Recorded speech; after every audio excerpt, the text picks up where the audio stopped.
Culture house buildings are ghosts of the Soviet past, with emerald paint glowing on the exterior, dilapidated columns on either side of large wooden front doors that are cracked or leaning to one side.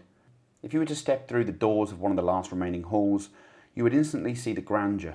This is usually through a typical architectural theme consisting of pops of colour, grand old staircases, performance halls with high ceilings, large ornate stages, and simplistic wooden-backed seating. These culture houses were in numerous towns and villages across many of the former Soviet countries.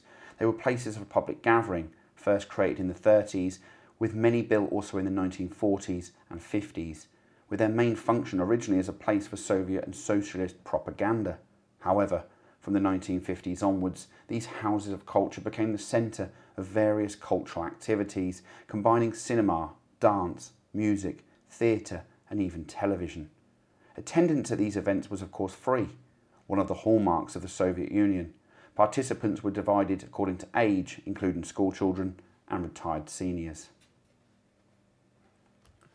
With the collapse of the Soviet Union, many of the houses of culture were emptied, stripped or simply lesser used, especially by the early 2000s as people started moving away from rural life and into larger cities.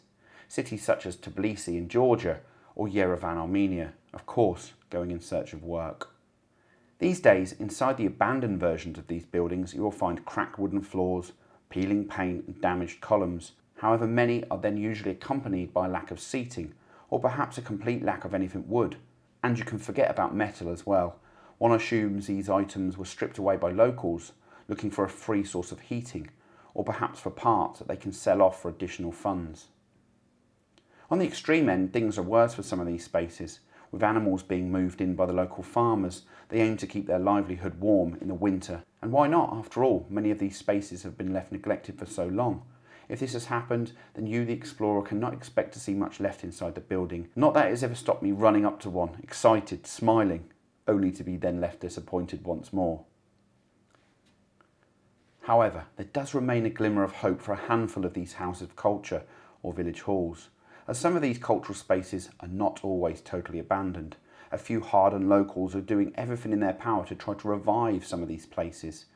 And as the halls cling on to their former beauty, residents turn areas of them into new cultural spaces, be it libraries, gymnasiums, dance class centres or even schools. And this passion runs deep as occasionally the backside of a hall is collapsed, as if the people up front attending the classes or collecting, say, a book or a pension are none the wiser to the devastation up rear. Perhaps they have nowhere else to meet, or perhaps it's out of love for the halls. Either way, the hope always remains the same. For funds from the local municipality, perhaps to move the cultural groups, or better still, to invest into old architecture and to preserve the local heritage. Throughout the last few years, I've crossed paths with perhaps 30 or 40 of these halls across Abkhazia, Georgia, Armenia and even Ukraine. And I would go as far as to say that the culture houses that I've discovered in these areas that are in the best condition do tend to have an eye kept on them, which of course is for the best. It means they remain in an isolated state and not one with a future full of graffiti and damage.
Okay, so I hope you enjoyed the intro. I hope you gave you a little bit of an oversight as to what a culture house actually is. This morning, we're going to be photographing this absolute gem behind me, a rare treat, because of course it's got chandeliers, which are a little bit rare actually to come across. They normally got no artifacts inside, as I described earlier. I'm going to explain you through my shots this morning, and this afternoon we're going to move on to a different location that I filmed last year in the west of Georgia with a different camera setup. So I hope you enjoyed this video. I'm going to talk you through my shots. A minute ago I caught amazing light beams in that area there coming in through the windows.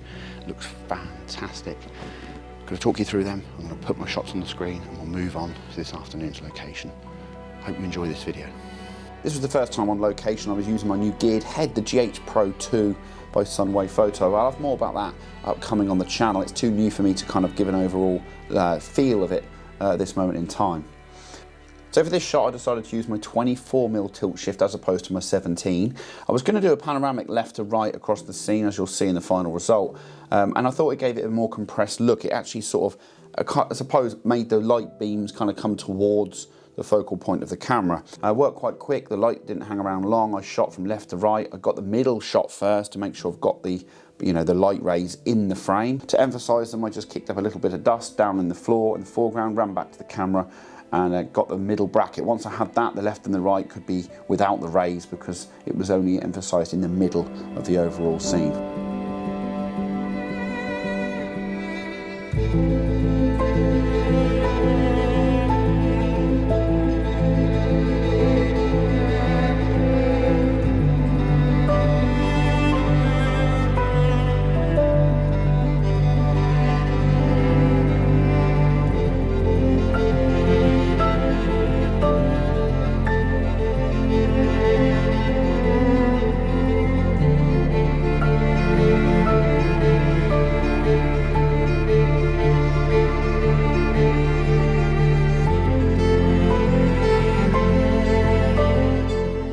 This is what we get with the locals here, and this is why we like these sort of communities here in rural Georgia.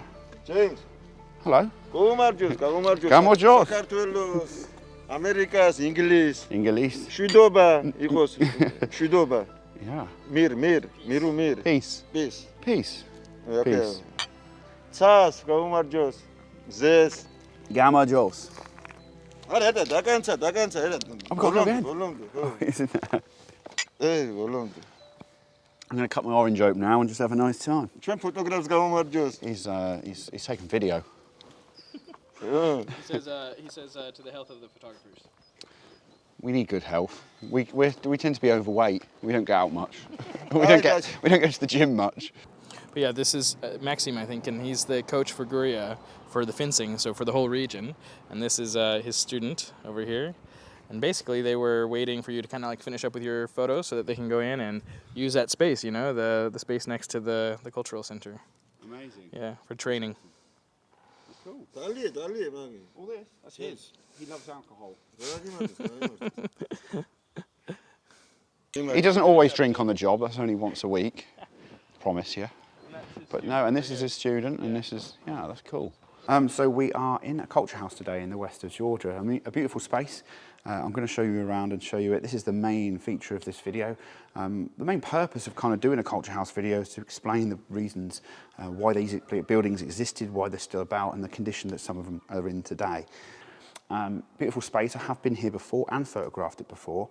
We're not going to be talking too much about the photography. Ryan's been shooting it on a film camera, and myself, I've been doing it on the digital as well. One of the challenges when you're photographing like cultural halls like this is trying to find something interesting. It's quite easy just to shoot straight down the hall and think, oh, that's it, we're done here. But actually, 9 times out of 10, it'll look a bit better if you can include something different. The issue is these Soviet spaces are normally quite, deranged. They're not very aligned. So lining things up that looks quite symmetrical and nice is not something that's really going to be happening very often. It's something that we need to think about really in terms of a space. There's a gentleman that let us in. His family owned tea plantations in this region. Like I mentioned in my previous staircase video, and right here, over there, that's his wife on the wall, and that's his wife there. And it's like me and Ryan were saying a second ago. Ryan was saying to me, like, imagine being held in that regard where you're kind of like placed on the walls as a bit of a hero. And that's the thing, like people in these regions, they just kind of always still hold some of these places in special regard, in a regard that they can not only just still imagine it back to its former glory, in their head it still is in that glory. And they think of these places and they look at these places and they want it to return. This one in particular is definitely one of those examples where people still want it to be how it was before. It's not always like that across the former Soviet states, of course, but in this particular instance, it very much is. You know, one of the things that I always think about these kind of spaces is that they were part of the community. They were a part of somebody's life, people performing on the stage, people, nowadays it's just a guy doing fencing in the back, you know, the back area, the back gymnasium. But it was never like that in the past. It was always a case of people coming in here performing. You know, this building in particular was built for up to 800 people. You wouldn't think that now. Obviously the chairs have been replaced over time and elements of it have kind of rotted away and meant that they've squashed more people in and squashed more chairs in over time. It's amazing to think. It's amazing to think that this one time would have been completely filled with people watching performances on that exact stage. Musicians and performers, artists themselves. And that's the thing about these kind of spaces is it was an artist that created them, it was artists that performed in them, and I like to see that it's artists that are coming back and trying to actually preserve them to this day and thinking about them in the bigger picture. Back in the day, I was very much a sort of person who would think about these spaces as something as just a hobby and something that I could just run around and take photos of. But these days, as I've met people on my travels, as I've experienced more and more of these places, I've just found it to be that I'm just more interested in kind of the life and the communities that are always happening around here, not just here, but anywhere that was in this kind of state and this kind of ruin. We've seen lots of stuff like this across our travels, of course, on this channel and across my website as well. But one thing that holds true with these culture houses is that they were really a thriving community, a community of people that were bred life into here. You know, the tea plantations nearby were their daily bread and butter. They were rich people, rich families, had huge homes, built up a real life for themselves, and then to see their life completely collapse and end up in a state of disrepair like this is a real shame. From a photography standpoint, this place is actually quite difficult to shoot. You're quite near on this platform that I'm on, this balcony, you're quite near the roof, so that is very much like a difficult focal point to actually obtain and get into your images. I always look at, there's one side here on the right hand side that looks beautiful and there's the stairs, and I want to try and get like a compressed shot of this. So what you can't see is I'm in a position here where I'm trying to like frame up this kind of section. We were talking about trying to get it square or trying to get it kind of a nice even composition with the stairs on the right of the frame, with the ceiling on the top there. So I've just pressed the shutter button. I'm going to just crop it, like heavily crop it, and just like zoom on in and crop the section I need, use the resolution of my camera for the final shot. This is the kind of thing we're looking at. It's an interesting kind of scene, as you can see, and on the back of the camera it looks very, very wide. But what I would like is just this section within here, like a square section. It's really difficult. We're probably a little bit on the high side, and we probably want to be a bit lower in the frame. So the balcony is causing us some issues, but I will pop my shots on the screen so you can kind of see what we've done.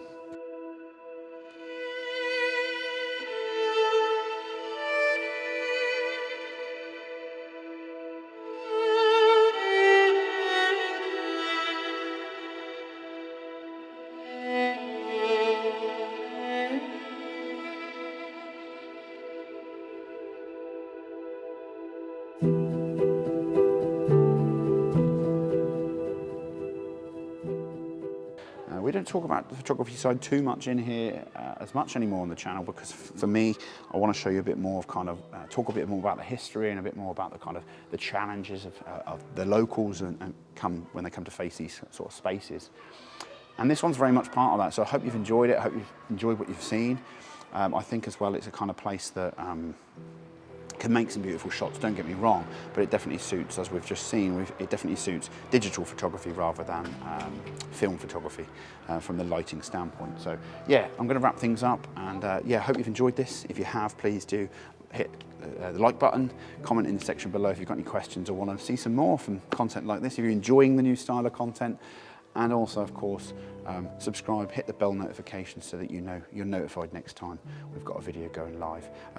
It's hard to stick to a schedule at the moment, and the main reason for that is I'm trying to put more time and effort in to the type of content that we're producing here on this channel. I hope you've appreciated it. That's all for today. Thank you, everyone. Goodbye. These are other shots that I've taken in culture houses over the last few years. Coming up next on the channel is a new series from Lebanon. It's an 8-part series. Strap yourselves in, it's going to be epic.